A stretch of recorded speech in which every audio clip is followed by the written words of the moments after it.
شهر رمضان الذي أنزل فيه القرآن هدى للناس وبينات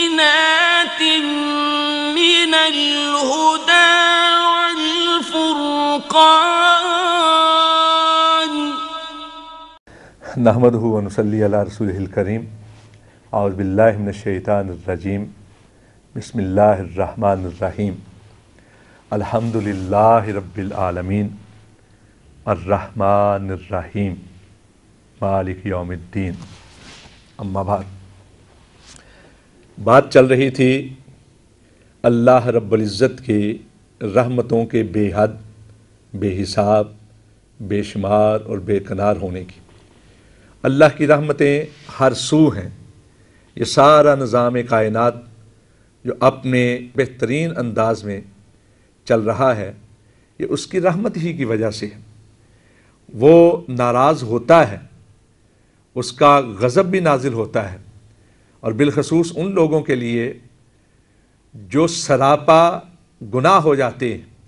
قرآن پاک میں اللہ رب العزت نے ارشاد فرمایا فَلْيَحْذَرِ الَّذِينَ يُخَالِفُونَ عَنْ أَمْرِهِ أَن تُصِيبَهُمْ فِتْنَةٌ أَوْ يُصِيبَهُمْ عَذَابٌ أَلِيمٌ، کہ جب میرے وہ لوگ، وہ بندے جو گناہ کی طرف راغب ہوتے ہیں، تو اللہ رب العزت کی طرف سے تنبیہ کے طور پر ارشاد فرمایا گیا ڈر جائیں وہ لوگ جو اللہ کے احکامات، اللہ کے فرامین کی خلاف ورزی کرتے ہیں، اس کے نظام کو جھٹلاتے ہیں، کہ ان پر رنگا رنگ کے فتنے مسلط کیے جائیں گے یا دردناک قسم کے عذاب ان پر مسلط کیے جائیں گے۔ لیکن دوسری طرف اللہ رب العزت خود ارشاد فرماتے ہیں لو ان اہل القری آمنوا واتقوا لفتحنا علیہم برکات من السماء والارض، کہ اگر بستیوں والے، شہروں والے، قصبات اور دیہات والے صاحب ایمان ہو جائیں اور تقوی کو اختیار کر لیں، تو اللہ کا وعدہ ہے کہ اللہ ان پر زمین و آسمان کی برکات کے دروازے کھول دیں گے۔ ناراض ہوتا ہے، لیکن گاہے گاہے اعلان عام بھی ہوتا ہے اس کی طرف سے، اور اس کی طرف سے مواقع بھی فراہم ہوتے ہیں کہ لوگ آئیں، اس کی طرف رجوع کریں، اس کے سامنے گڑ گڑائیں، ہاتھوں کو اٹھائیں، دامن کو پھیلائیں، اور پھر دیکھیں کہ وہ اپنے بندوں پر کس طرح رحمت کرتا ہے۔ بخاری شریف کتاب المرضع کے اندر ہے، حضرت ابو ہریرہ رضی اللہ تعالیٰ عنہ ارشاد فرماتے ہیں کہ میں نے رسول اکرم صلی اللہ تعالیٰ علیہ وآلہ وسلم سے سنا کہ آپ نے ارشاد فرمایا کوئی شخص بھی محض اپنی نیکیوں کی وجہ سے جنت میں داخل نہیں ہوگا، یہ اللہ کی رحمت ہے کہ جس کی وجہ سے وہ جنت میں داخل ہوگا۔ صحابہ کرام نے پوچھا اللہ کے رسول آپ بھی؟ کہا ہاں میں بھی۔ اس لیے اللہ سے اپنے گناہوں کی توبہ طلب کرتے رہا کرو، میانہ روی اختیار کیا کرو۔ اگر کوئی برا ہے تم میں سے تو اس کو چاہیے کہ اللہ کے سامنے گڑ گڑائے، سوالی بن جائے۔ حضرت رابعہ بصریہ رحمۃ اللہ علیہا کے بارے میں ہے کہ ایک روز وہ چلو میں پانی لیے ہوئے چلی جا رہی تھی۔ کسی نے پوچھا کہ کیا ہے یہ ہاتھ میں، چلو میں کیا ہے؟ کہا پانی۔ کہا کس طرح جا رہی ہے؟ کہنے لگے یہ جہنم کی آگ بجھانے جا رہی۔ تو پوچھنے والے نے مسکراتے ہوئے کہا اس چلو پانی سے جہنم کی آگ کیا بجھے گی؟ تو کہنے لگی ہمارے اعمال بھی تو چلو پانی کے برابر ہیں۔ یہ تو اللہ کی رحمت ہے کہ ہمارے تھوڑے سے اعمال کو اتنا بڑھاوا دے دیتا ہے۔ مواقع ہیں مختلف، نیکی کرو گے تو 10 گنا بڑھے گی، فلاں نیکی کرو گے تو 70 گنا ثواب ہے، فلاں نیکی کرو گے تو 700 گنا ثواب ہے، اور رمضان کے روزے رکھو گے تو اتنا ثواب ہے کہ اللہ کہتے ہیں انا اجزی بہی، میں خود جزا دوں گا۔ کوئی انسان اندازہ ہی نہیں کر سکتا، بلکہ انا اجزا بہی، میں خود اس کی جزا بن جاتا ہوں۔ میرا بندہ جو مجھ سے چاہتا ہے میں دیتا چلا جاتا ہوں، تو وہ تو مواقع فراہم کرتا ہے۔ اور قرآن پاک میں اللہ رب العزت نے ارشاد فرمایا ان رحمتی قریب من المحسنین، کہ میری رحمت جو ہے وہ محسنوں کے قریب ہے۔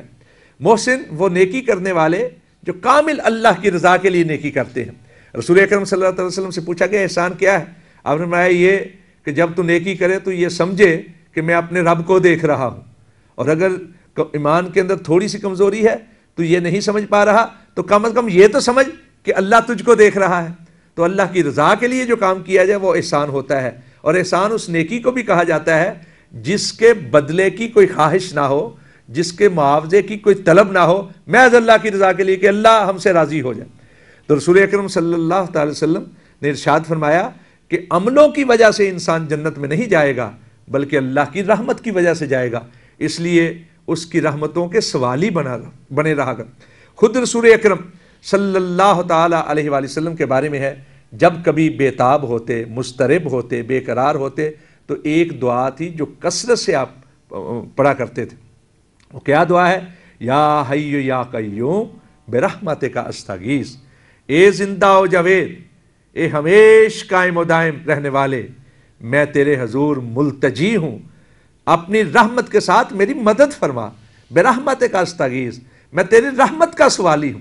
رسول اکرم صلی اللہ علیہ وسلم خود رسول رحمت ہیں، آپ کو رحمت للعالمین بنا کر بھیجا گیا ہے، لیکن اس کے باوجود کثرت کے ساتھ جب کبھی بے قرار، بیتاب، مضطرب ہوتے تو یہ دعا پڑھا کرتے تھے، یا حی یا قیوم برحمتک استغیث، اے ہمیش زندہ و جاوید، اے ہمیش قائم و دائم، میں تیری رحمت کا سوالی ہوں۔ رسول اکرم صلی اللہ تعالی علیہ وآلہ وسلم نے رحمت کے حوالے سے بہت زیادہ تلقین کی ہے رحمت کے سوالی بننے کی۔ حضرت ابو امامہ رضی اللہ تعالی عنہ ارشاد فرماتے ہیں، رسول اکرم صلی اللہ علیہ وسلم نے ارشاد فرمایا، ان للہ ملکن معقلا لمن یقول یا ارحم الراحمین، کہ اللہ رب العزت نے